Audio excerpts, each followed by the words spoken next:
En breves instantes vamos a poner en la pantalla la porción que voy a compartir con todos ustedes.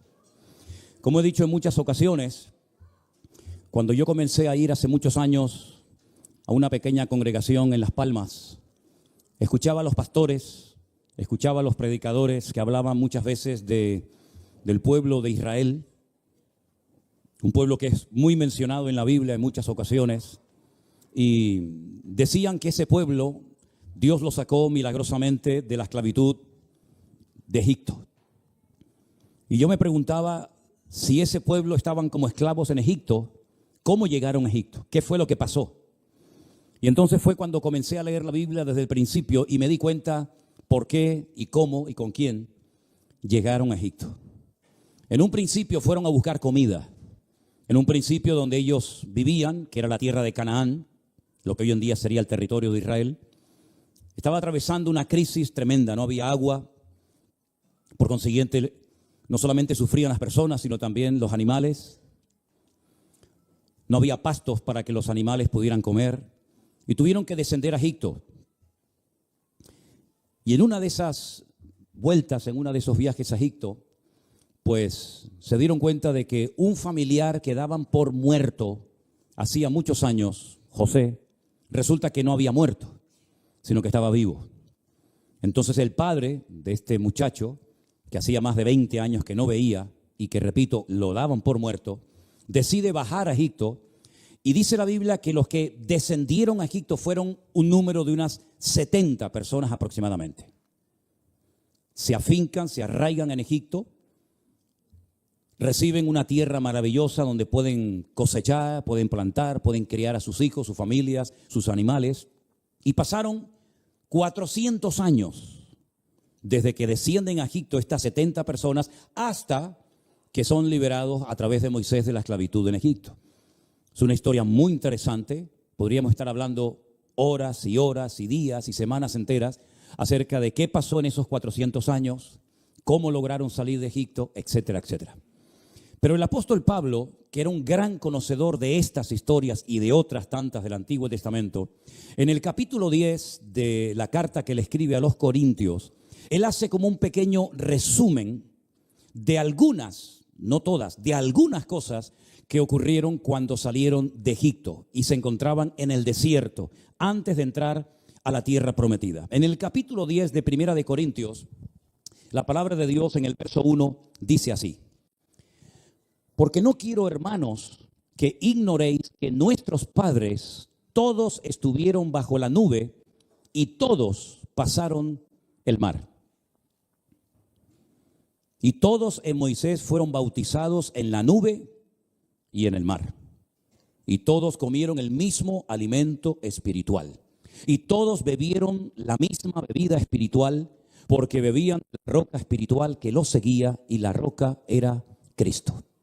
Si ustedes se dan cuenta, por lo menos en mi Biblia, debajo de cada uno de estos versículos que yo he leído, hay unos versículos en letra muy pequeña donde puedes encontrar la historia de lo que Pablo acaba de comentar. Puedes ver que efectivamente salieron de Egipto, cruzaron el Mar Rojo, comieron el maná, bebieron agua de la roca, etcétera, etcétera. Sería bueno que ustedes leyeran esas referencias para conocer mejor la historia, ¿vale? Pero sigo leyendo en el versículo 5 y dice: pero de los más de ellos no se agradó Dios, por lo cual quedaron postrados en el desierto. Mas estas cosas sucedieron como ejemplos para nosotros, para que no codiciemos cosas malas como ellos codiciaron. Ni seáis idólatras, como algunos de ellos, según está escrito: se sentó el pueblo a comer y a beber y se levantó a jugar, a fornicar. Ni forniquemos como algunos de ellos fornicaron y cayeron en un día 23,000. Ni tentemos al Señor como también algunos de ellos le tentaron y perecieron por las serpientes. Ni murmuréis como algunos de ellos murmuraron y perecieron por el destructor. Y una vez más, detrás o debajo de cada versículo aparece una pequeña referencia de un versículo en pequeñito, para que ustedes conozcan y sepan cada uno de los acontecimientos que está narrando el apóstol Pablo en esta ocasión. Y todas estas cosas, dice el verso 11, les acontecieron como ejemplo, y están escritas para amonestarnos a nosotros, a quienes han alcanzado los fines de los siglos. Así que el que piensa estar firme, mire que no caiga. ¿Cuántos dicen amén? Jamás en la historia hubo un pueblo que vio tantos milagros y fue tan bendecido por Dios como el pueblo de Israel. Jamás, repito, ha habido un pueblo que ha visto milagros únicos e irrepetibles en la historia de la humanidad.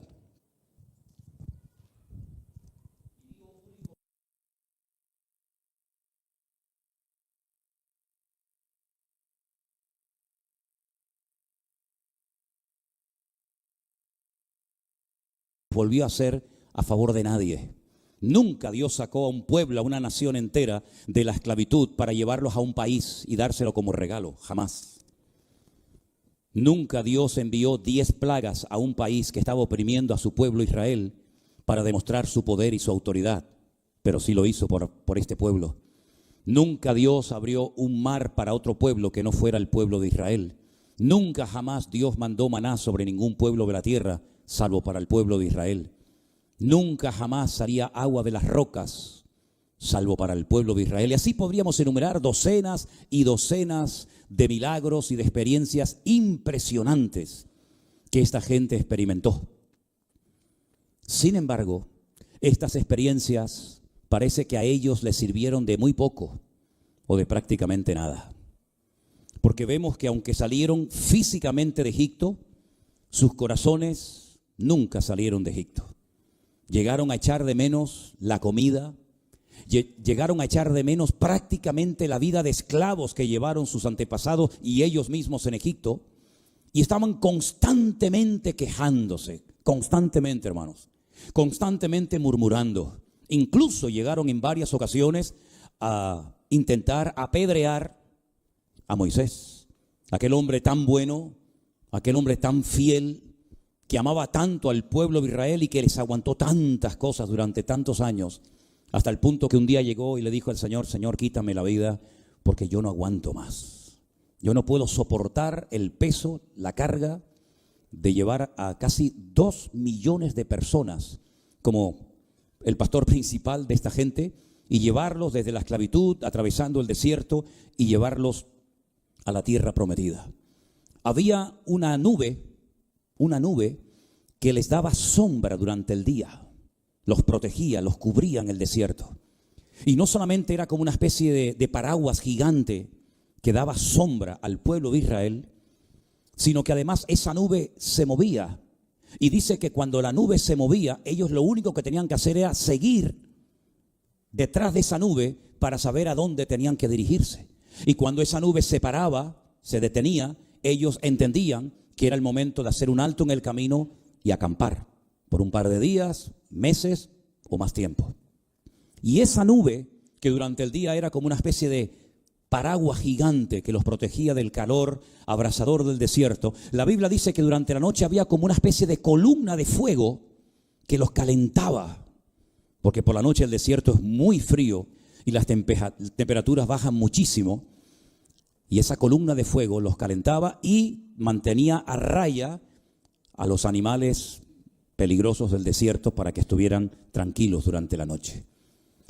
Dice la Biblia que en una ocasión decidieron comer carne. Fíjate tú, carne en medio del desierto. Y Moisés le dice al Señor: ¿de dónde voy a sacar yo carne para dar de comer a 2 millones de personas? Y el Señor le dijo: van a comer carne hasta que les salga por las narices y la aborrezcan. Y la palabra del Señor nos enseña que Dios comenzó a traer un viento y comenzó a caer miles, por no decir millones, de codornices en el desierto. Y no tenía ni que agacharse a cogerlas, porque dice que era tal la altura de estas aves que con extender la mano las cogían y entonces comieron y se saciaron todos. Durante 40 años, todas las mañanas, de lunes a viernes, caía como una especie, como esos algodones que venden en las ferias, ¿no? Esos algodones, ¿verdad? Dulces que todos conocemos. Y eso era un pan, era una especie de alimento que simplemente si hubieran comido eso durante 40 años no necesitaban comer ninguna otra cosa. Porque ese alimento, cuando lo ingerían, sabía al alimento que ellos querían comer en ese momento. Y también se quejaron de comer todos los días el maná. Imagínate lo que es conseguir agua para tantos miles y miles de personas y de animales en el desierto. Pues la Biblia dice que en varias ocasiones de algunas rocas salía agua para que pudieran beber. Bueno, pues con todas y cada una de estas experiencias dice que no agradaron a Dios, ni Dios se agradó de ellos. Y esto me hace pensar en la cantidad de experiencias que una persona puede tener, pero que no cambian su corazón. Porque realmente, como dije, ellos salieron de Egipto, tuvieron experiencias tremendas, vieron cosas que tú y yo jamás veremos. Pero sin embargo, sus corazones no cambiaron y sus mentes seguían siendo mentes de esclavos. Y es que las experiencias por sí mismas no cambian el corazón del ser humano. Si no hay una íntima y una directa y profunda comunión con el Señor, ya puedes tener todas las experiencias que quieras y todo el conocimiento que puedas adquirir. Si tú no tienes una comunión diaria y directa con el Señor, tus experiencias son eso, simplemente experiencias, pero que no te cambian el corazón. ¿Cuántas personas incluso durante el ministerio del Señor Jesucristo fueron sanadas, liberadas de demonios? ¿Cuántos leprosos fueron limpiados? ¿Cuántos muertos fueron resucitados? Y ninguno de ellos defendió al Señor Jesucristo el día que lo clavaban en una cruz, porque habían recibido tremendos milagros. Fíjate el endemoniado gadareno, 2000 demonios dice la Biblia que el Señor echó de su cuerpo. Imagínate Lázaro, 4 días muerto y el Señor lo resucitó. Bartimeo, el que estuvo ciego, la mujer encorvada por 18 años. Los 10 leprosos que el Señor sanó, el ciego que le puso barro en sus ojos y fue a lavarse al estanque de Siloé, ¿verdad? Los que vieron el milagro de las bodas de Caná, 700 litros de agua convertidos en décimas de segundo en buen vino. Y tantos milagros, pues fueron experiencias y milagros en algunos casos únicos e irrepetibles, pero que ellos no cambiaron sus corazones. Incluso un día dice la Biblia que buscaban al Señor con ansia y el Señor le dijo: no me buscáis porque me queréis realmente a mí, me queréis amar y obedecer, sino que me buscáis por el pan que comisteis y os saciasteis. Así que aquí tenemos 4 experiencias tremendas. Fueron cubiertos con aquella nube, bebieron de aquella agua, de aquella roca, comieron el maná, etcétera, etcétera. Pero más adelante dice que se convirtieron en personas llenas de codicia, idólatras, fornicarios, que tentaron a Dios y murmuraron contra Dios y contra los responsables de su época. En otras palabras, gente muy privilegiada, gente muy bendecida, pero personas que nunca cambiaron en lo más profundo de sus corazones. Personas que necesitaban una regeneración de su alma, de su mente, pero nunca la experimentaron. Hasta el punto que dice la Biblia que el Señor dijo: no vais a entrar a la tierra que yo les tenía preparada para ustedes desde hace muchos siglos atrás. No vais a entrar. Os estáis todo el santo día quejando por lo que tienen, por lo que no tienen, por el agua, por la comida, por lo que sea. Y entonces no vais a entrar en la tierra prometida. Y perdieron una bendición histórica, perdieron una oportunidad maravillosa de poder empezar una vida nueva en un país virgen para ellos. Pero sin embargo el Señor dice: no vais a entrar. A mí lo que me llama la atención es que todos los seres humanos, por supuesto ellos también, y tú y yo también, tenemos una tendencia a algo o a cosas. Lo que se conoce como una predisposición. Hay gente que tiene una predisposición a la queja. Hay gente que tiene predisposición al desánimo, a la depresión. Hay gente que tiene una predisposición a todo acto de inmoralidad sexual. Hay gente que tiene una predisposición a la idolatría. Cada uno de nosotros tenemos tendencias, predisposición a algo. Y Satanás utiliza esa tendencia si no se la entregamos y se la rendimos a Cristo para dominar y controlar nuestras vidas. Bueno, el que mejor se conoce eres tú mismo. Pregúntate y examínate a sí mismo, como dice la Biblia que tenemos que hacer, para ver cuál es la tendencia, qué predisposición tú tienes. Porque ese es el área que tú tienes que trabajar y entregarle al Señor lo antes posible para que no seas una víctima, un esclavo de nada ni de nadie, sino que puedas mantenerte firme y vencer cualquier debilidad o predisposición que tenga tu alma y tu corazón. Alguien dijo en cierta ocasión que lo bueno y lo malo se fortalecen con la repetición. En otras palabras, cuanto más repitas un acto, cuanto más repitas una acción, más se va a arraigar a tu personalidad, más se va a arraigar a tu forma de ser. Si tú todos los días te acostumbras a levantarte temprano Llegará un momento en que no te costará levantarte temprano, porque ya has acostumbrado a tu vida a un horario. Es como si lo llevaras ya interno dentro de tu vida. Ya no hace falta ni que pongas despertador. Ya no hace falta de que nadie venga y te despierte, porque ya, aunque sea un día festivo, aunque sea un día en el que no tengas que ir a trabajar, ya tu cuerpo está preparado, digamos, está entrenado para levantarte habitualmente a una misma hora. O el que hace deporte, o el que come mucho, o el que come poco, o el que está todo el santo día con el móvil en la mano, con internet. Es decir, cada uno de nosotros fortalece sus áreas débiles y sus áreas fuertes con la repetición. Por eso es muy importante examinar qué tipo de hábitos tenemos. Porque si son hábitos sanos, si son costumbres buenas, bueno, gloria a Dios, fortalécelas. Y así de esa manera podrás agradar a Dios y podrás crecer y madurar y desarrollarte como persona y como hijo de Dios. Pero si son malos hábitos, malas costumbres, pues serás una víctima. Tarde o temprano, vengas o no a la iglesia, leas o no la Biblia, serás una víctima de esa tendencia que tú mismo has fortalecido a causa de la cantidad de veces que la has practicado y la has llevado a práctica en tu vida. Dice la Biblia que Jesús iba a la sinagoga todos los días de reposo conforme a su costumbre. Luego hay costumbres sanas que tenemos que cultivar y mantener, y hay costumbres que sí o sí tenemos que desterrar de nuestras vidas para que podamos de esa manera ser libres y no dejarnos, ya digo, dominar por nada ni por nadie. Satanás sabe perfectamente cuáles son nuestras debilidades. Satanás sabe perfectamente cuáles son las áreas débiles de tu vida. Y aunque quieras ocultarlas, tarde o temprano saldrán a la luz. Por eso lo mejor que podemos hacer, y cuanto antes mejor, es fortalecer esas áreas para que no estemos llevando una vida externa completamente diferente a lo que somos internamente. Hay un momento en una de las paradas que hacen en el desierto que fue crucial, que sin lugar a dudas, como otras experiencias, marcó en la vida del pueblo un antes y un después. Y fue cuando Moisés es llamado por Dios para subir al monte Sinaí. 50 días después de haber salido de la esclavitud en Egipto, Moisés sube un largo periodo de tiempo al monte Sinaí a tener comunión con Dios.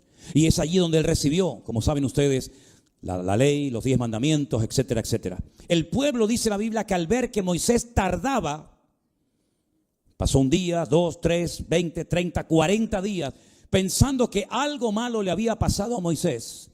A nadie se le ocurrió subir al monte Sinaí y ver dónde estaba Moisés, si estaba vivo, si estaba muerto, si algo le había pasado. A nadie se le ocurrió, pero a la mayoría del pueblo se le ocurrió decir: volvamos a Egipto, volvamos a Egipto.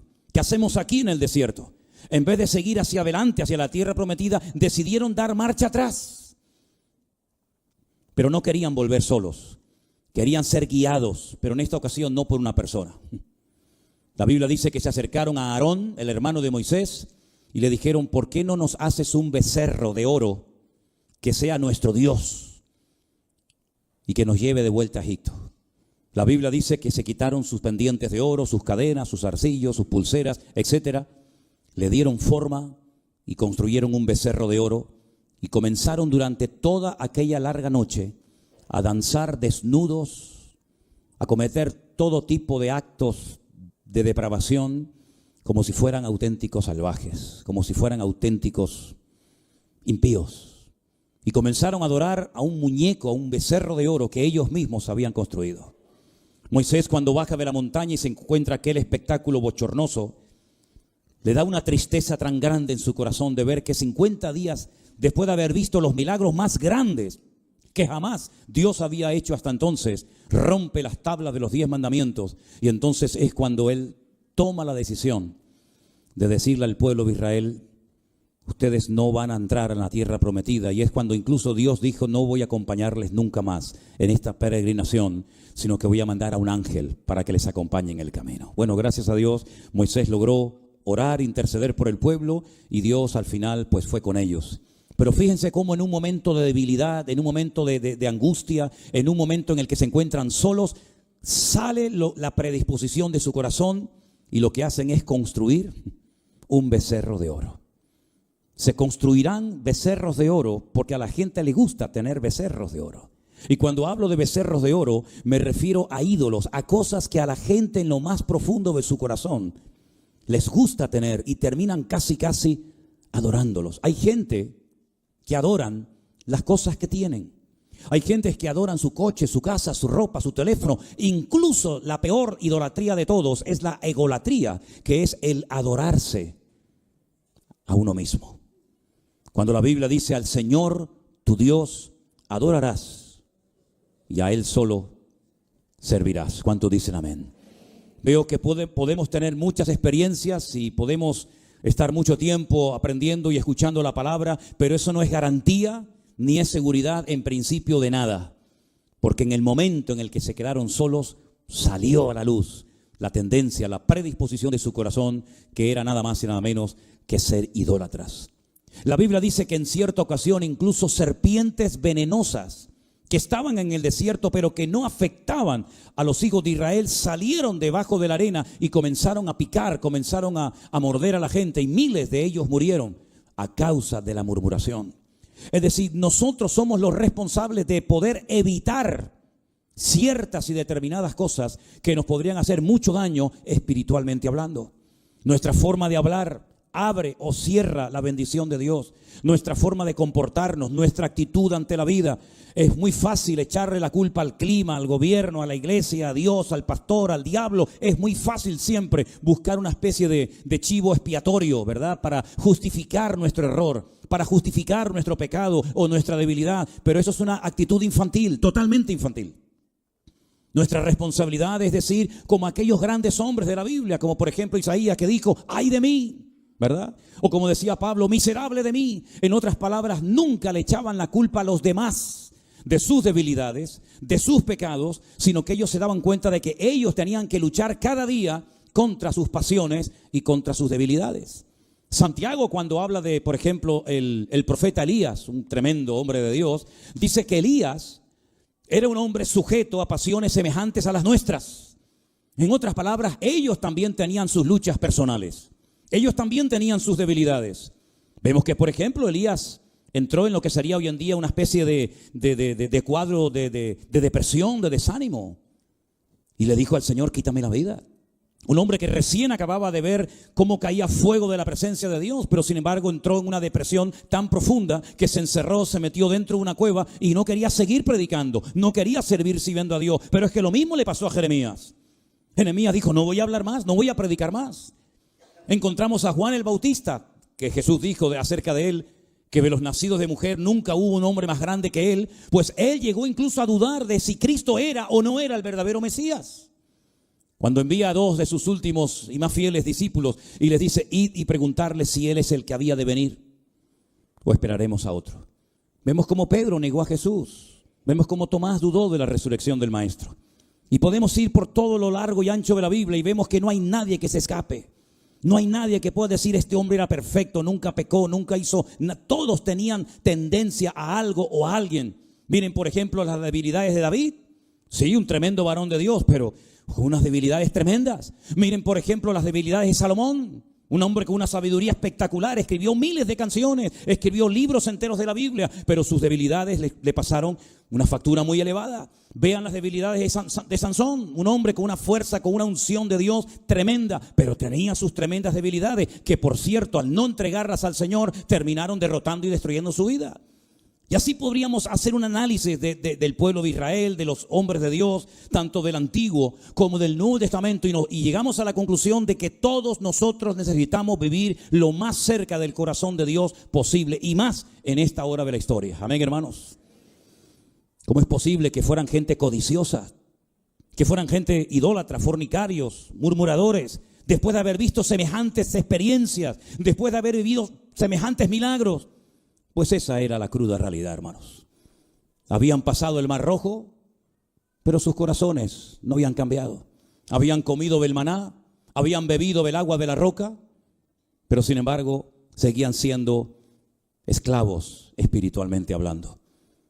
Y el apóstol Pablo dice que todo esto que él está contando aquí, todo esto que él está relatando en el versículo 6, dice: todo esto sucedió como ejemplo para nosotros. Saben que en la Biblia hay 2 tipos de ejemplos: ejemplos a imitar y ejemplos a no imitar, ejemplos buenos y ejemplos malos.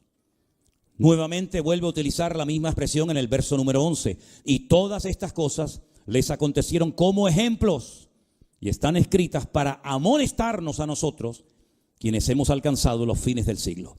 Ahora, si a alguien aquí se le ocurre pensar o decir, bueno, esto fue a ellos, esto fue a esa gente, esos pecados terribles que cometieron, bueno, ellos eran así, eran gente, digamos, murmuradora, gente que estaba todo el santo día quejándose, pero a mí no me va a pasar nada de esto. ¿No? ¿Seguro?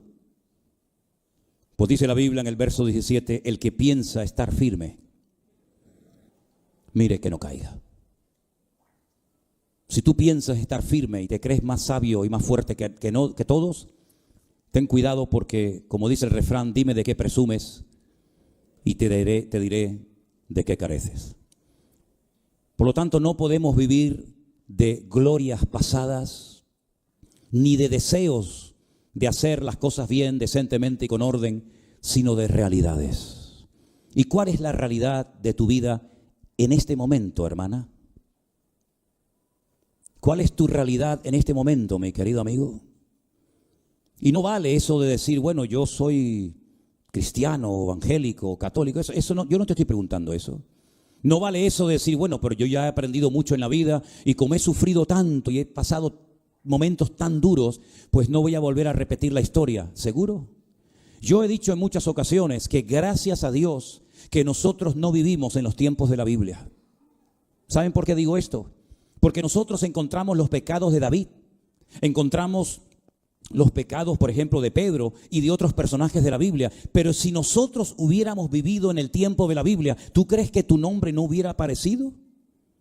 ¿Tú crees que a lo mejor tú no hubieras negado al Señor o dudado de su resurrección? ¿No hubiera tal vez aparecido tu nombre en vez del nombre de David por el pecado que cometió? ¿Hubiera aparecido el tuyo o el mío?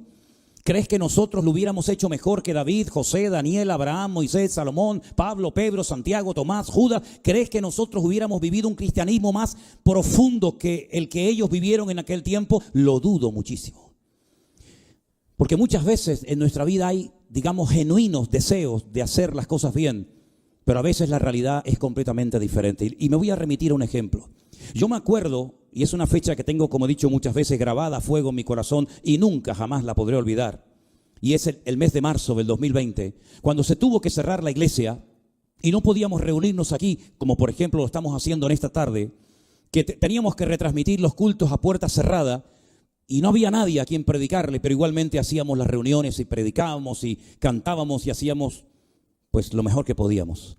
Yo me acuerdo que en aquel grupo de chat, ¿se acuerda de WhatsApp, el chat aquel que teníamos, donde estábamos toda la mañana con concursos bíblicos y con preguntas y con respuestas y a veces también hacían obras de teatro y aquel famoso eslogan de prohibido quejarse, etcétera, etcétera, y cuando nos aprendimos el Salmo 91 de memoria, ¿verdad? ¿Se acuerdan? Yo me acuerdo cuando por fin, después de mucho tiempo, se pudo comenzar a permitirle a la gente venir a la iglesia, que no podía venir todo el mundo, que teníamos que guardar unas separaciones tremendas entre silla y silla, y se publicaban en ese grupo de WhatsApp que tenemos en la iglesia las listas de los que podían venir al culto y de los que no podían venir al culto. Y algunos se enfadaban y algunos decían, ¿por qué no me han apuntado a mí?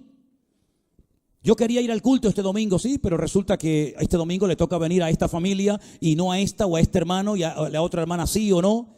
Incluso me acuerdo que algunos dijeron, porque a mí, gracias a Dios, de momento la memoria no me ha fallado.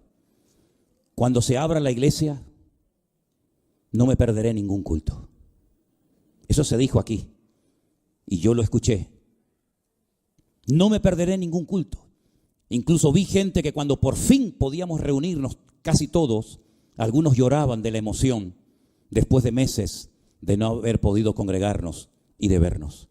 Y resulta que aquellos que decían que no se iban a perder ningún culto, al final fueron los que más cultos se han perdido. Y aquellos que prometían venir a todos los cultos de la iglesia, porque echaron muchísimo de menos durante mucho tiempo, resulta que son los que a veces más se ausentan de las reuniones. ¿Te das cuenta cómo es el corazón del ser humano? El que piense estar firme, mire que no caiga. La mayoría de los que están esta tarde congregados en este salón, y seguramente muchos de los hermanos que están viendo en directo esta reunión, ya lleváis años y mucho tiempo escuchando la palabra de Dios y escuchando mensajes y escuchando consejos y viendo y observando muchas cosas que tienen que ver con el Evangelio. Pero mi pregunta es, ¿toda esta experiencia, todo este conocimiento te ha fortalecido o estás igual que siempre? Porque a estas alturas de la vida deberíamos, espiritualmente hablando, estar más firmes que nunca. Amén, hermanos. Amén, hermanos. Más firmes que nunca. Y deberíamos de valorar absolutamente todo lo que tenemos. Porque hasta el día de hoy me sigo enterando de iglesias que en pleno confinamiento o pandemia se cerraron y nunca más se volvieron a abrir. Es increíble, ¿verdad? La cantidad, no fue nuestro caso, gracias al Señor, pero les puedo decir que como pastor me he informado y me han dicho que muchas iglesias que funcionaron durante años, incluso hasta de miles de miembros, se cerraron y nunca más se volvieron a abrir. Y la cantidad de pastores que murieron en aquellos meses, en aquellos años, ni se imaginan ustedes, para que después digan algunos por ahí que todo eso era un cuento y que nadie se moría de COVID, sino que todo eso era un cuento y que era un invento y que si los Illuminati para arriba y los masones para abajo. Sí, mientras algunos siguen jugando no sé a qué, al boliche, ¿no? Pues la cruda realidad es que el Señor nos permitió a nosotros mantenernos y poder llegar hasta este punto y dándole toda la gloria y toda la honra al Señor. Pero no es suficiente con el genuino deseo de seguir adelante. Es que hay que demostrar de verdad con nuestras acciones, no con nuestras palabras, que verdaderamente todas las experiencias que hemos vivido, claro, yo no pasé el Mar Rojo, pero he pasado por otras pruebas y dificultades en mi vida. Yo no comí el maná, pero he comido durante años de la palabra de Dios. Yo no bebí agua de esta roca que dice aquí Pablo que estaba en el desierto, pero he bebido de la fuente de agua viva, que es mi Señor Jesús. Y por eso tenemos que guardar nuestros corazones, porque dice la Biblia, sobre toda cosa guardada, guarda tu corazón, porque de él mana, de él fluye la vida.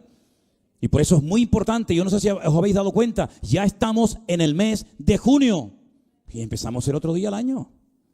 Y el verano está a la vuelta de la esquina. Y cuando nos demos cuenta, se nos fue el verano, volverá otra vez el otoño, empezará otra vez el invierno, nos prepararemos otra vez para las celebraciones de fin de año y otro año más que se nos pasó. Y la pregunta es, ¿hemos madurado, hemos crecido, estás más firme que nunca o estás más atontado que nunca, hijo? ¿Estás bien agarrado al Señor o todavía sí, no? Yo créame, todavía como pastor, yo me pregunto con algunos si están o no están. Créame, yo todavía con la edad que tengo y con los años que llevo aquí dentro, me pregunto todavía qué le falta a este hombre, qué le falta a esta mujer vivir o experimentar en su vida para que definitivamente se ponga las pilas. Porque parece que cuando va en serio, ya no va en serio. Parece que cuando está, ya no está. Parece que cuando ya no está, parece que viene. Y yo digo, Dios mío, pero ¿qué más necesitamos ver o experimentar en nuestra vida para decir, voy a por todas en el Señor? Y como dijo Josué, nosotros vamos a servir al Señor. Pero si ustedes quieren servir a otro Dios mejor, que no lo van a encontrar, pero si algunos creen que van a encontrar una vida mejor fuera de Cristo, un Dios mejor que el Dios que adoramos y honramos, un libro más poderoso que la Biblia, pues vaya y entréguese y adore a eso. También lo dijo Elías, ¿hasta cuándo va a estar claudicando tu corazón entre Baal y Dios? Si Baal es Dios, adóralo. Pero si Baal no es Dios, estás perdiendo el tiempo y estás sinceramente equivocado. Por eso, espiritualmente hablando, yo veo que estas experiencias que tuvo este pueblo, que fueron tremendas, en el fondo, permítame que les diga, parece que les sirvieron de poco o de nada. Porque al final, lo más importante de todo no era cruzar el Mar Rojo. Lo más importante de todo no era comer el maná. Lo más importante de todo era salir del desierto y entrar a Canaán, a la tierra prometida. ¿Y saben cuál es la cruda realidad? Que no entraron. Los mayores de 20 años no entraron. Conocen todos ustedes la historia de cuando Moisés dice, bueno, vamos a mandar a 12 hombres, uno de cada tribu, para que vaya a la tierra prometida antes de tomar posesión de ella y la examine y la recorra y nos traiga un informe y nos diga cómo es el país. No sé para qué tuvieron que hacer eso, porque te guste o no, tenga o no agua o ríos o montañas, la tierra prometida, eso es lo que te tocó y punto. Pero bueno, si quieren ir a recorrer la tierra, venga, adelante. Mandaron a 12 hombres, que no es la palabra espías la que aparece en el texto original, sino es la palabra exploradores, turistas, vayan a recorrer la tierra Diríamos hoy en día, saquen un buen reportaje fotográfico, saquen una película, saquen un vídeo e informen después de 40 días al pueblo. Claro, imagínate durante esos 40 días la expectativa, la ilusión, las ganas que tenían aquellos niños, aquellos jóvenes, las familias enteras de esperar que vinieran estos hombres. Bueno, finalmente vienen. Toda la gente sale de sus tiendas de campaña y dicen, a ver, cuéntenos, ¿cómo es el país? 10 de ellos, saben la historia, ¿verdad? Solamente se la recuerdo. 10 de ellos dijeron, la tierra está llena de gigantes, gente de una estatura tremenda. Nosotros parecíamos como langostas en comparación con ellos. La tierra traga a sus moradores. No vamos a poder conquistar la tierra. Es decir, trajeron un mensaje de tal pesimismo que dice la Biblia que toda la noche el pueblo estuvo llorando y quejándose y lamentándose y dijeron, matemos a pedradas a Moisés, matemos a este hombre que nos ha traído una tierra para que nos maten, volvamos a Egipto. Y dice que echaron de menos los pepinos, las cebollas, toda la comida de Egipto, tremendo. Solamente 2 dijeron, alto, no es verdad lo que están diciendo. La tierra es verdad, tiene habitantes, tiene murallas, tiene ciudades, pero Dios está con nosotros. Los vamos a comer como si fueran pan. El amparo de ellos se ha desamparado de sus vidas y nuestro Dios nos va a introducir. ¿Es que acaso todas las experiencias que hemos experimentado no nos han capacitado y no nos han demostrado que Dios es poderoso? ¿No era poderoso el faraón? ¿Dónde está el faraón? No está, ya desapareció. ¿No era poderoso Egipto con toda su opresión? ¿Dónde está Egipto? Totalmente destruido. Cruzamos el Mar Rojo, vimos la gloria del Señor. Ese mismo Dios nos va a introducir en la tierra prometida. Bueno, no le hicieron caso. Como dije el otro día, no siempre la verdad es popular. Y no siempre lo popular es verdad. En este caso la mayoría se equivocó, no le hicieron caso a la minoría y el Señor dijo, está bien. ¿Quieren llorar? ¿Quieren quejarse? Yo les voy a dar motivos para llorar y para quejarse. ¿Tienen esa disposición a quejarse? ¿Tienen siempre esa tendencia a murmurar? Yo les voy a dar motivos para que se quejen durante 40 años. No vais a entrar en la tierra prometida. Todos los mayores de 20 años para arriba vais a morir en el desierto. Solamente estos 2 hombres, que en aquel momento tenían 40 años cada uno de ellos, Josué y Caleb, son los que van a entrar en la tierra prometida. Efectivamente, murieron miles y miles de personas en el desierto, incluso hasta Moisés. ¿Cuántas veces yo he dicho que ese día en el que se quejaron de la tierra prometida, era un día llamado Teisa de Av, el día 9 del mes Ab. Y todas las peores desgracias que le han ocurrido siempre al pueblo de Israel a lo largo de la historia, siempre han ocurrido en ese mismo día. La destrucción del primer templo de Jerusalén fue el día Teisa de Ab. La destrucción del segundo templo en Teisa de Ab. Cuando Hitler firmó la solución final para destruir en toda Europa con los judíos, fue el día Teisa de Ab. Cuando los reyes católicos en 1492 en España decidieron expulsar a los judíos de España, lo firmaron el edicto en Teisa de Ab. Todas las desgracias siempre han ocurrido. ¿Quieren llorar? ¿Quieren quejarse? Cada año en esa fecha vais a recordar vuestra murmuración y vuestra mala actitud. Solamente 2 hombres, ya con 80 y pico años de edad, lograron entrar en la tierra prometida, Josué y Caleb, y marcaron una diferencia.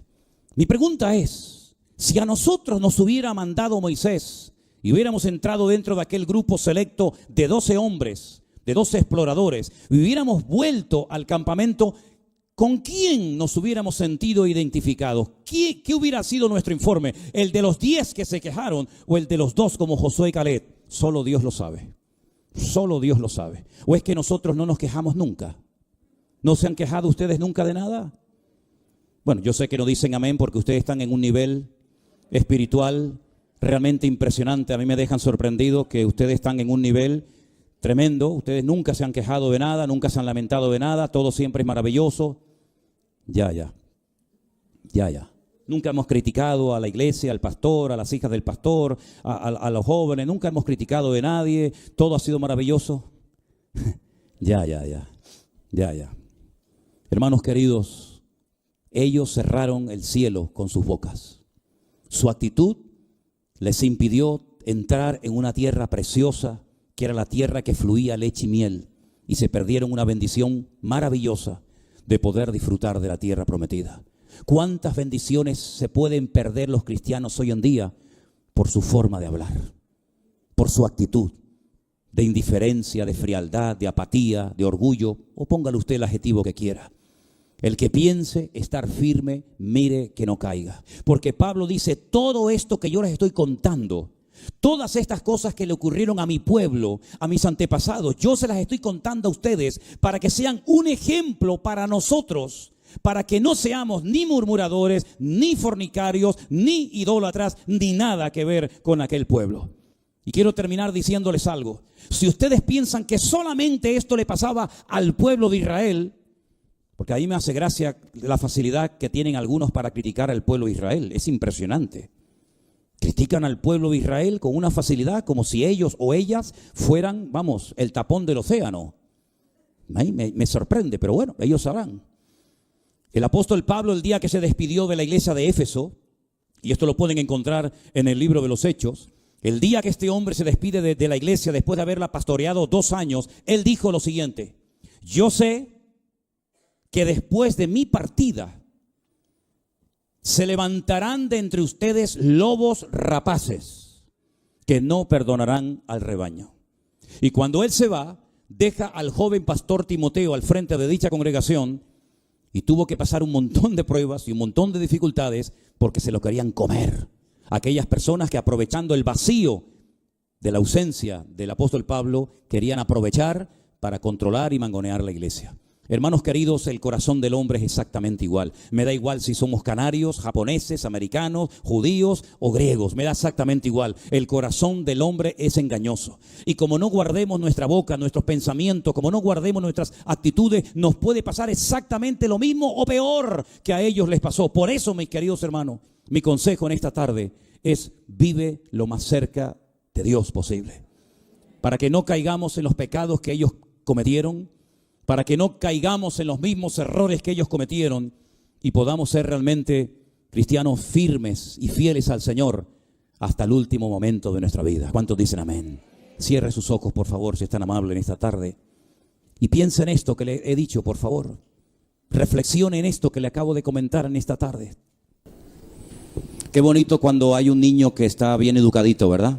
¿Sí? Como por ejemplo, ellos ahora van a salir y van a ir a un parque, porque hoy hay algo especial para los niños, y como están tan educados, todos los niños van a salir en silencio, sin hacer ruido, Ustedes van a ver lo bien que van a salir ellos de la iglesia, sin hacer nada de ruido. Mire qué maravilla, miren qué maravilla. Algunos se despiden como si no vieran nunca más a la madre, ¿no? Ok. He conocido a muchos creyentes, créanme, a muchos creyentes que han sido víctimas de una mala enseñanza bíblica o espiritual. Muchísimos.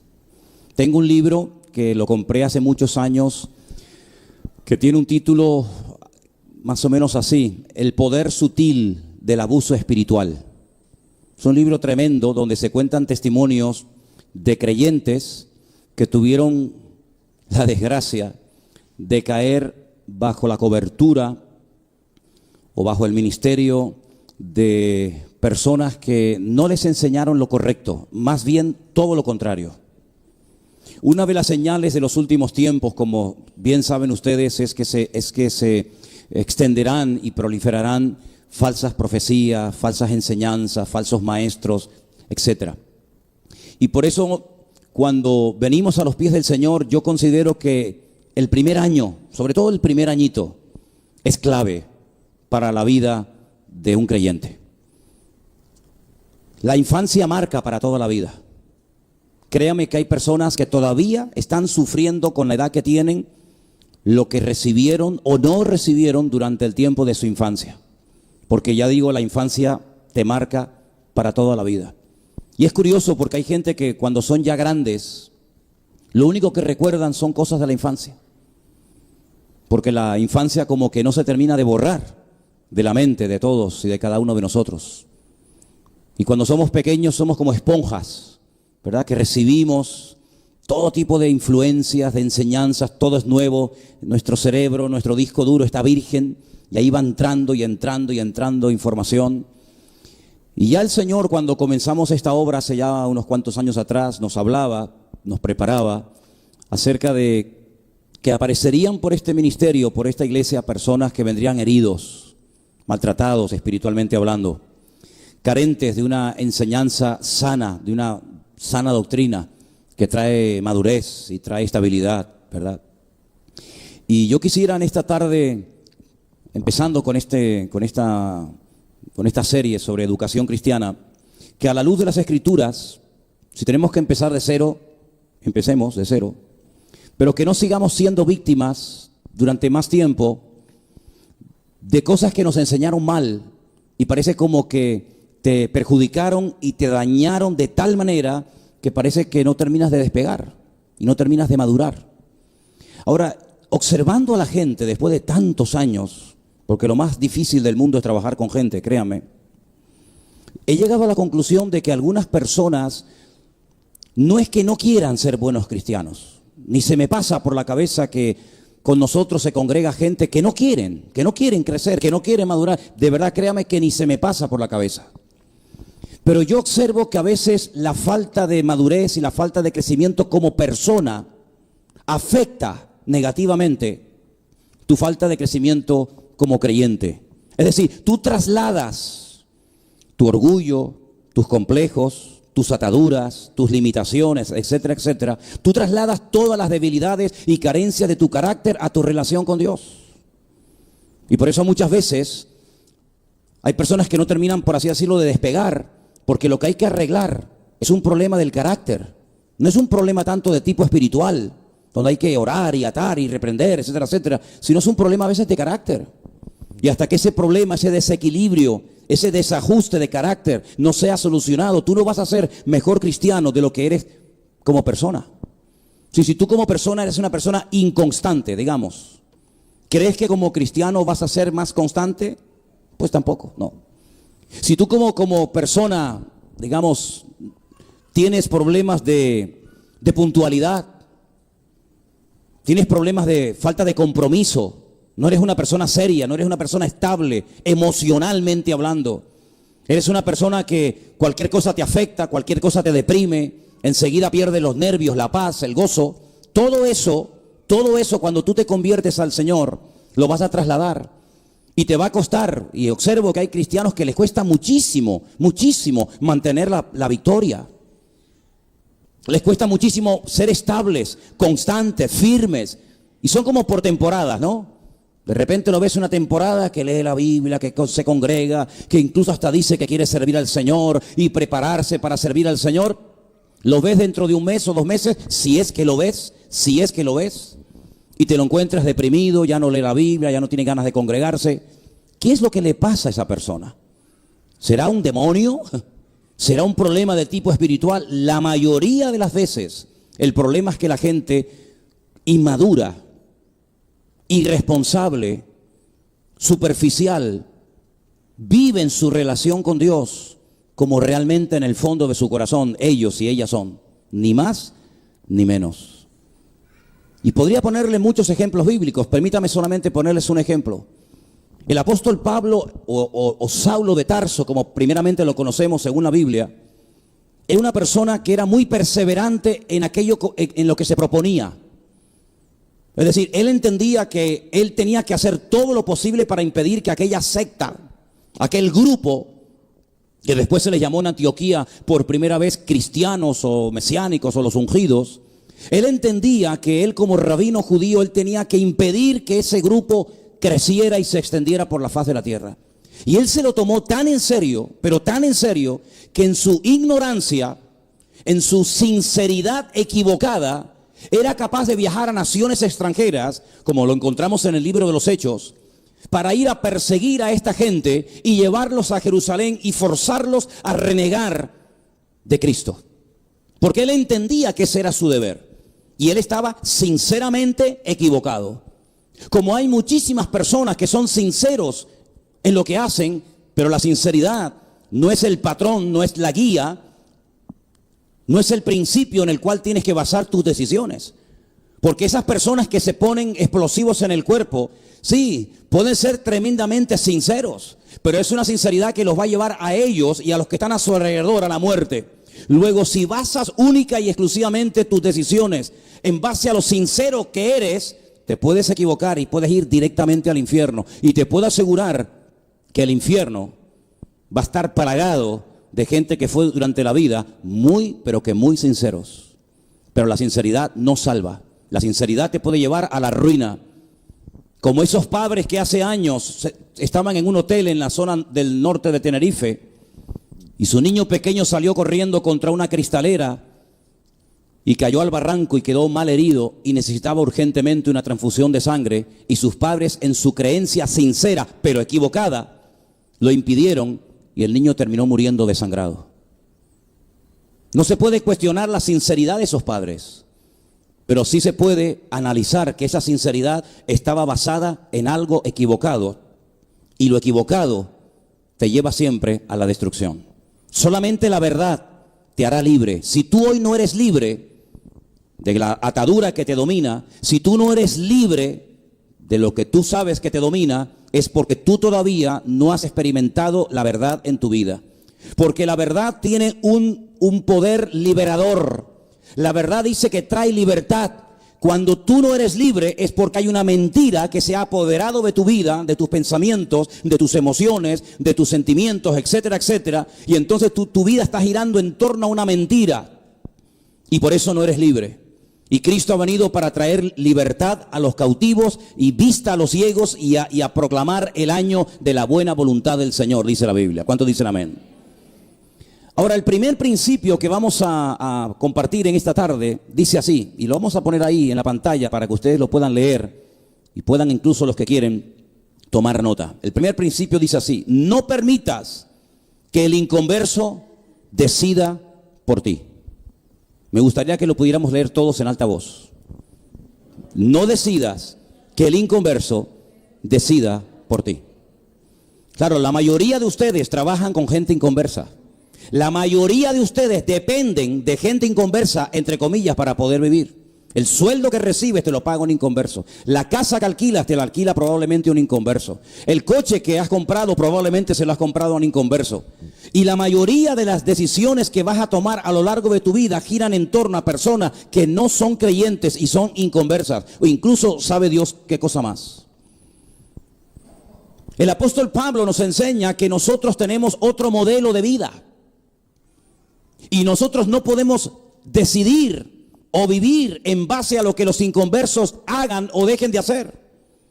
Tenemos tres elementos fundamentales para poder vivir vidas cristianas victoriosas. Pero eso no solamente me funciona a mí porque yo soy pastor, sino son tres elementos, tres instrumentos que están a disposición de todos los creyentes sobre la faz de la tierra. Y uno de esos elementos es la palabra escrita de Dios. ¿Cuántos dicen amén?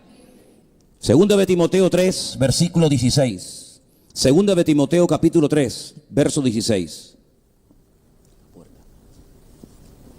Podemos abrir un poquito la puerta de afuera, por favor.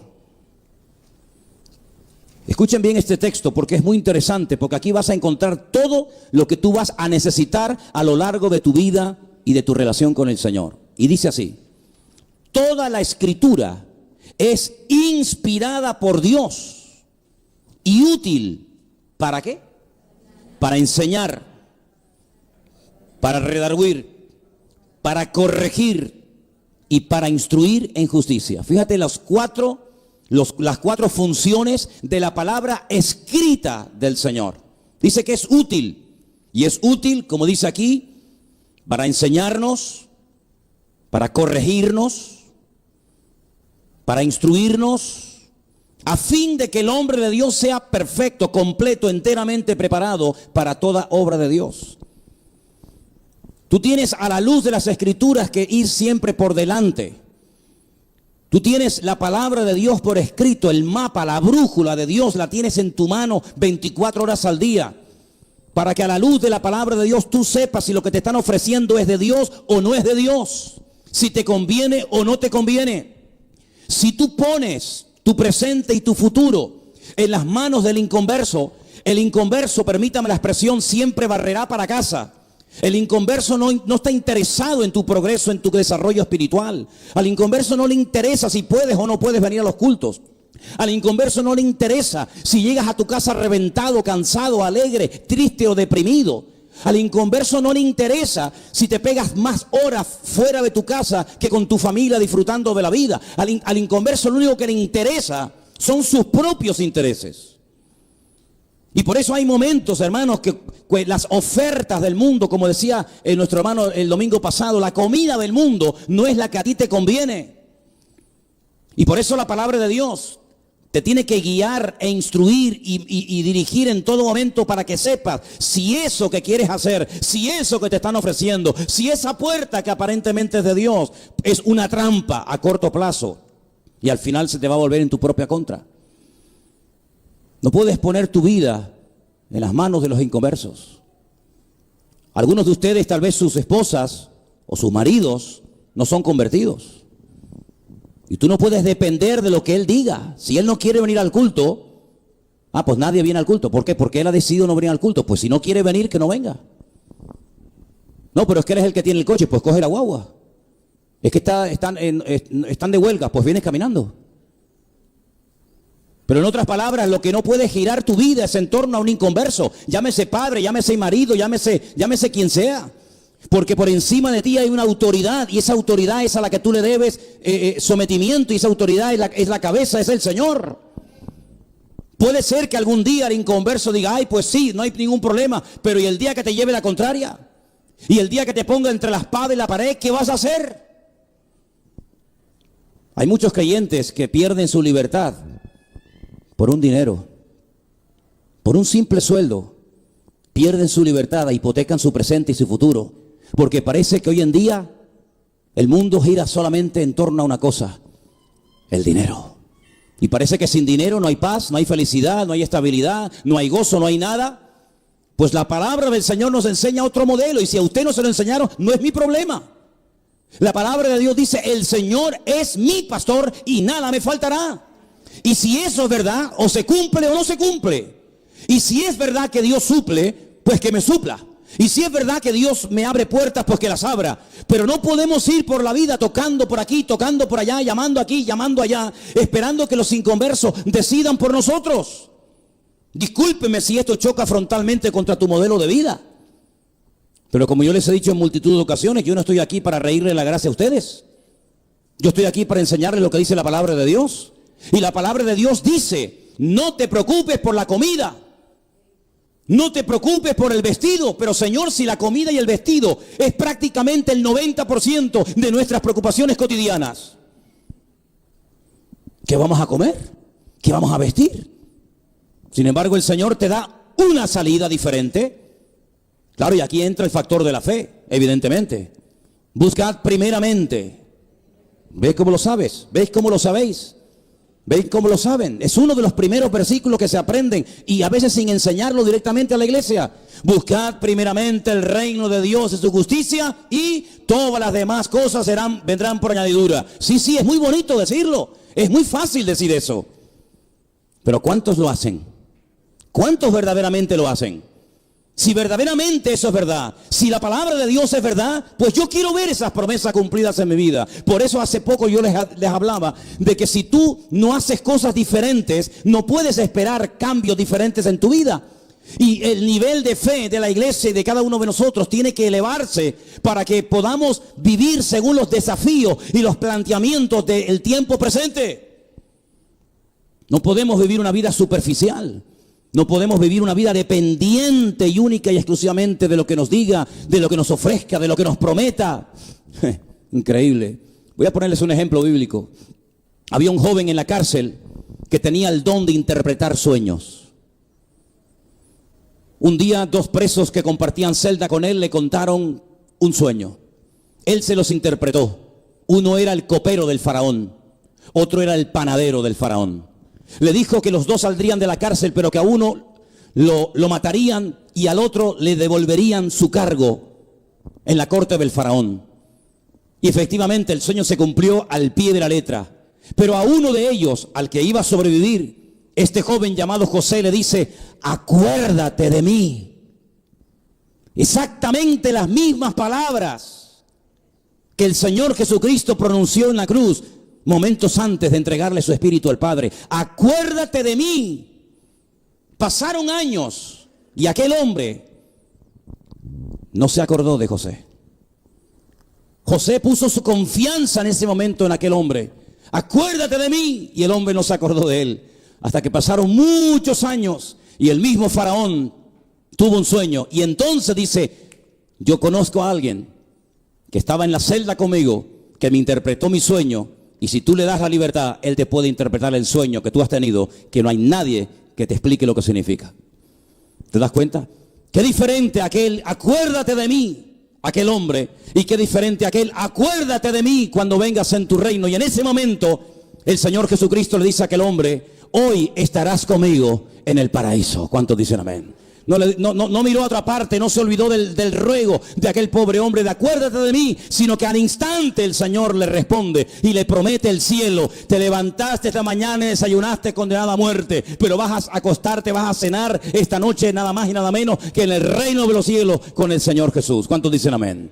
¿Te das cuenta? Así que, hermanos, tenemos la palabra, pero tenemos un elemento que yo creo que sinceramente no somos conscientes del poder que tiene. Y es la oración. Si comenzáramos en esta tarde a buscar ejemplos bíblicos de gente que oró y obtuvieron respuesta, estaríamos aquí hasta el 31 de diciembre. Porque la Biblia está plagada de ejemplos de personas que en momentos de desesperación, cuando no había ninguna posibilidad, oraron, clamaron al Señor y el Señor hizo auténticos milagros. Cosas que ni siquiera con dinero se podían haber conseguido. ¿Quién iba a poder sanar a aquella señora mayor llamada Sara para que fuera madre de multitudes? ¿Quién iba a poder sanar a su nuera? ¿Quién iba a poder sanar a la esposa de Jacob? ¿Quién iba a poder sanar a Ana, la madre de Samuel? Hermanos queridos, hay momentos en la vida de que ni con dinero, ni con toda la experiencia que tienes acumulada en esta vida, las puertas se abrirán, sino solamente a través del poder de la oración. Pero todavía confiamos demasiado en nosotros mismos, en nuestra experiencia, en nuestro currículum, en nuestros años, en nuestra madurez. ¿Y saben qué? Cada vez confío menos en mí mismo. Solamente tenemos que confiar en Dios. Porque tú muchas veces encuentras personas, permítame, con un nivel muchísimo más bajo que el tuyo, que consiguen trabajos extraordinarios. Y tú con un nivel espectacular no consigues. O te encuentras gente tremendamente fea, casada con 8 hijos. Y gente guapa, simpáticos, fuertes, jóvenes, que no se casan ni a palos. Y tú dices, pero ¿cómo puede ser que este tío tan feo se haya casado y este chico o esta chica todavía nada?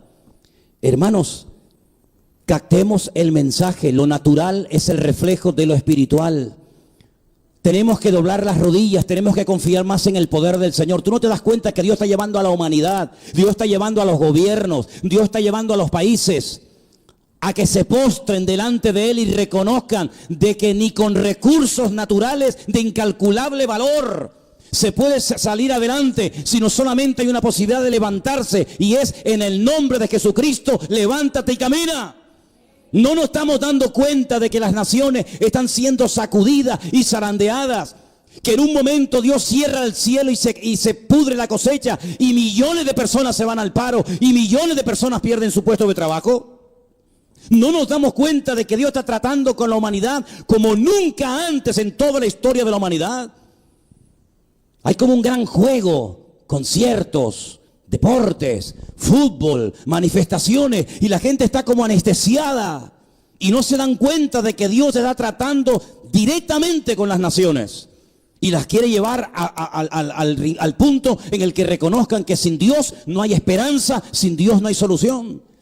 Y por eso cuando te encuentres en una situación desesperada, lo primero que tienes que hacer, olvídate de teléfono, olvídate de email, olvídate de contacto, es ponerte de rodillas a orar. Y tu Padre que te ve en secreto te recompensará en público. ¿Cuántos dicen amén? Eso es lo que dice la Biblia.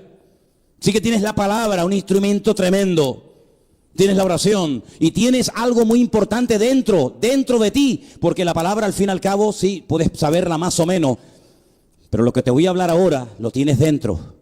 Y quiero llevarte a Juan capítulo 16, versículo 13, un versículo extraordinario, palabras de Cristo, donde nos recuerda algo tremendo que tenemos que tener presentes en nuestra vida. Juan, capítulo 16, versículo 13, mira lo que dijo el Señor, lo que nos dice el Señor. Cuando venga el Espíritu de verdad, Él os guiará ¿a qué? A toda la verdad. Es decir, que todo lo que no es de la verdad no me va a guiar. Esto es algo maravilloso, porque no es será aquí, será allá, será esta puerta, será la otra puerta, será que tengo que llamar a este, será que no tengo que llamarlo. Señor, guíame a la verdad. Y así van a caer por el camino muchas cosas. No vas a perder tiempo ni energía, sino que vas a ir directamente a la verdad, porque no hablará por su propia cuenta, sino que hablará todo lo que oyere y os hará saber las cosas que habrán de venir. ¿Cuántos dicen amén? Así que no hace falta comprar el periódico de mañana para saber lo que va a pasar en el mundo. Aquí lo tenemos en la Biblia. La Biblia es el periódico no de hoy, de mañana. Así que con estos tres instrumentos o estos tres elementos, tú no vas a tener que poner tu vida en las manos de ningún inconverso. Pues tienes la palabra, tienes la oración y tienes al Espíritu de Dios viviendo en tu corazón para guiarte, para amonestarte, para darte testimonio, para advertirte, para guiarte. Por lo tanto, siempre tú vas por delante, ¿te das cuenta? Y tú sabes perfectamente en todo momento qué es lo que te conviene, qué es lo que no te conviene, qué es lo que es de Dios, qué es lo que no es de Dios. Y por eso no te vas a llevar sorpresas ni desilusiones. ¿Cuándo se desilusiona la gente? ¿Cuándo se desanima a la gente? Cuando espera recibir algo de alguien y ese alguien no se lo da y te llevas una desilusión. Yo creía que este Señor iba a cumplir su promesa, yo pensaba que me iba a llamar, yo pensaba que se iba a acordar de mí. Claro, tú habías depositado tu confianza en esa llamada, tú habías depositado tu confianza en ese inconverso al fin y al cabo, y cuando no te dio y no te llamó y no se acordó de ti, automáticamente tu fe se vino al garete. Por eso con la palabra, con la oración y con el Espíritu Santo tú estás preparado y a ti no te toman las cosas por sorpresa. Es que yo sabía que Él no me iba a llamar. ¿Por qué? Porque ya mi Señor en oración ya me lo había dicho. Y por eso te vas a llevar sorpresas, pero no desagradables, todas agradables. Porque cuando te venga una bendición, entre comillas, sin esperarla, ya el Señor la había preparado, porque el Señor siempre va delante de sus hijos. Y Él tiene bien cuidado de todos y cada uno de los detalles de tu vida. ¿Cuántos dicen amén? Ahora, en todo esto, en el compás de espera, que es lo peor. Yo entiendo que cuando uno está esperando algo, ese tiempo de espera se hace eterno, ¿sí o no? ¿Me llamará? ¿No me llamará? ¿Me escribirá? ¿Dónde estará? Ese tiempo de espera es tremendo. ¿Cómo tengo que vivir? ¿Qué tengo que hacer? Dile al que está a tu lado, mantén una buena actitud en todo momento. Díselo, por favor. Mantén una buena actitud en todo momento. Si empiezas a quejarte, si empiezas a lamentarte, si empiezas, hermano, a decir tonterías, puedes perder la bendición de Dios. Y déjame que les diga algo, para que cuando te pase, te recuerdes que hoy te lo estoy enseñando. Antes de que venga la bendición, Dios te estará en un tiempo de espera, como que no pasa nada. Y tú dices, Señor, pero ¿dónde estás? ¿Dónde te has metido, Señor? ¿Hasta cuándo? Decía el salmista. ¿Hasta cuándo? Ese tiempo de espera es el instrumento favorito de Dios para tratar con tu vida. Así que recuerda esto. La actitud es lo que marca la diferencia. Hemos leído hoy una porción. Sonia nos leyó una porción donde una mujer no judía se atreve a ir a un judío a pedirle que haga un milagro a favor de su hija. El Señor Jesucristo se le queda mirando y la trata como se trataban en aquella época a las personas que no eran judías. Y le dice, yo he venido con un objetivo, yo he venido con un propósito establecido y diseñado en la eternidad por mi Padre. Y es que yo tengo que venir primeramente a las ovejas perdidas de la casa de Israel. Y a través de la restauración de la casa de Israel, el mundo entero llegará al conocimiento de la verdad. Ese era el objetivo inicial. Sabemos que después fue diferente. Por lo tanto, cuando una mujer no judía, sirofenicia, se le acerca a Cristo a pedirle por una hija que tiene unos problemones espirituales terribles, ella reconoce que sus ídolos, su religión, su cultura no le sirven de nada. Por lo tanto, tiene que reconocer que tiene que ir al Señor Jesucristo, que es judío, a pedirle socorro urgentemente. Pero no recibe al momento lo que ella está pidiendo, sino que Jesús le dice: yo he venido a la casa, a las ovejas perdidas de la casa de Israel. Y no está bien coger el pan, y ahora le habla metafóricamente, coger el pan y dárselo a los perros. Y ella entiende perfectamente que ese es el trato de la época, del judío hacia el gentil. Ella sabe que es una persona sin ningún derecho, sin ningún privilegio. Pero ella le dice algo al Señor, que al Señor lo sacude y le llama mucho la atención. Y es lo siguiente: Señor, ya sé que no está bien coger el pan de los hijos de la familia y dárselo a los perros de la casa. Pero los perros de la casa, por lo menos, tírale las migajas. El pan dáselo a tus hijos, pero las migajas, con una sola migaja, mi problema se soluciona. En otras palabras, ella no cuestiona la respuesta del maestro. Ella no se derrumba ante la palabra fuerte del Señor, sino que ella persevera. Y aquí hay un secreto que muchos no han terminado de descubrir. La primera palabra que no te esperabas, ¡pum!, ya no voy más a la iglesia. La primera cosa que no entra dentro de tu esquema religioso, ya estás pensando en mandarte a mudar a otro sitio.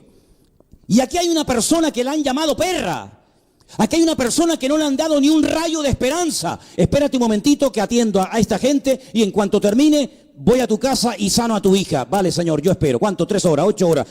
No hay ni un rayo de esperanza. No hay ni una palabra de educación. No hay una delicadeza. No hay nada. Hay el trato normal y cotidiano del gentil hacia del judío hacia el gentil. Pero ella persevera, no me importan las circunstancias, no me importa lo que me ha dicho. A mí lo que me importa es que tengo una hija con un problema que mi religión y mis ídolos no pueden solucionar, pero yo sé que Él sí me lo puede solucionar. Y si me tiene que humillar, que me humille. Y si me tiene que pisotear, que me pisotee. Pero yo no me voy de aquí hasta que mi hija sea sanada. Esa es la fe que Dios está buscando en el pueblo de Dios hoy en día. No una fe superficial que, ay, qué bonita la iglesia, y a las 3 semanas si te he visto no me acuerdo. ¿Por qué? Porque el pastor no me saludó, porque la hermana no sé qué. Pero ¿qué tipo de fe estamos desarrollando entre nosotros, hermanos?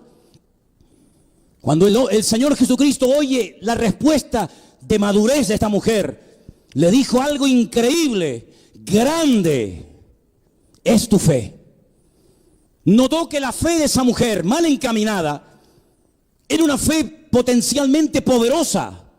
Y el Señor le dijo: en este momento tu hija ha sido totalmente sanada y restaurada. Yo creo que hay personas que no han recibido su milagro porque no han perseverado en los caminos del Señor. Yo creo que te faltaba media hora más de oración. Yo creo que te faltaba un par de kilómetros más. Pero por no haber perseverado perdiste la bendición. Permíteme que te cuente una historia real que pasó en la Rusia de la época de los zares.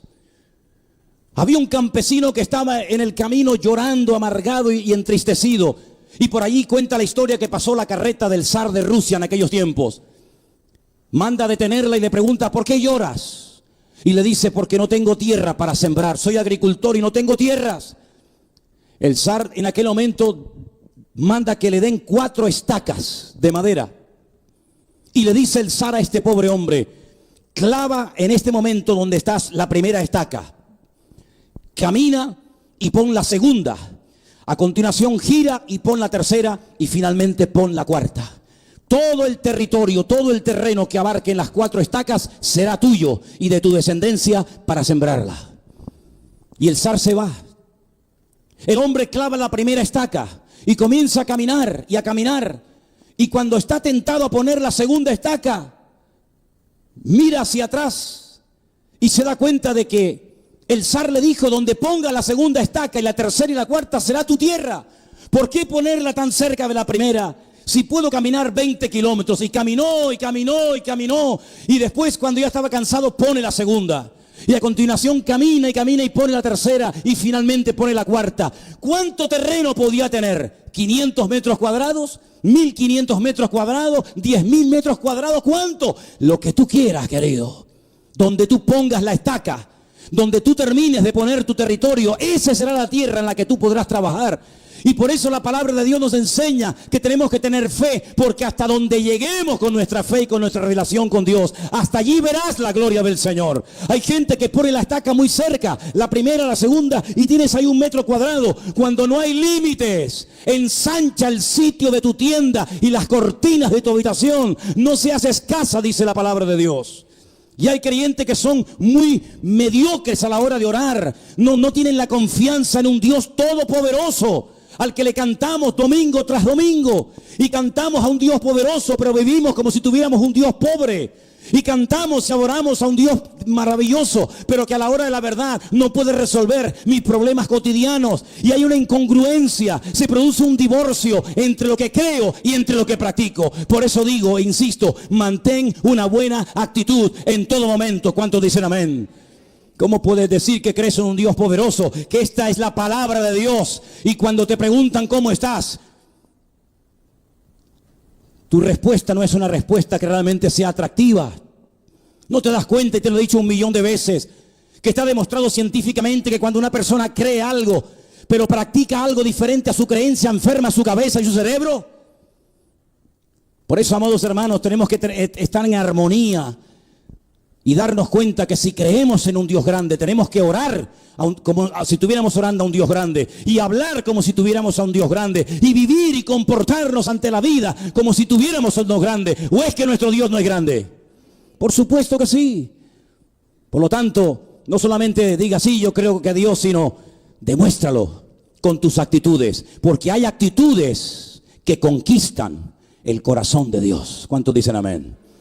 Dice la que está a tu lado. Hay actitudes que conquistan el corazón de nuestro Dios. No permitas que el inconverso controle y decida tu vida. Mantén una buena actitud en todo momento. Tercer punto de esta clase de educación cristiana. Acepta el trato de Dios para tu vida. Algunos dicen, ¿por qué me está pasando lo que me está pasando? ¿Qué por qué? Porque Dios quiere. ¿Tú eres cristiano? ¿Cuántos son cristianos aquí? Ok, ahora cuidado, no respondas tan fácilmente porque esta pregunta tiene tela, ¿eh? ¿Cuántos aman a Dios? Ya son menos las manos, me di cuenta, ¿eh? Cristiano es una cosa y amar a Dios es otra cosa. ¿Cuántos son cristianos? ¿Cuántos aman a Dios? Ahora lo entiendo.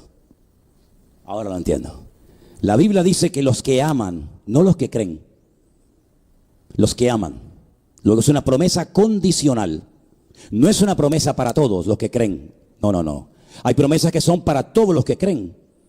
Pero hay promesas que son condicionales y esta es una de ellas.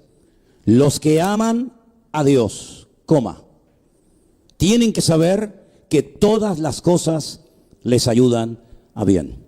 Si yo amo a Dios, estoy en obediencia, estoy en orden, que significa amar a Dios. Estoy haciendo su voluntad, eso significa amar a Dios. Estoy leyendo su palabra, perseverando en sus caminos, eso significa amar a Dios. Me estoy congregando, estoy haciendo mi parte, eso significa amar a Dios. Tengo que aceptar que Dios me está tratando. ¿Dónde me trata Dios? Uno de los lugares donde Dios ha decidido tratar con nuestras vidas es la iglesia. Por eso no busques simplemente una iglesia donde se predique la sana doctrina. Porque si tú solamente lo que quieres es escuchar un buen sermón, no hace falta que vengas aquí para nada, ¿eh?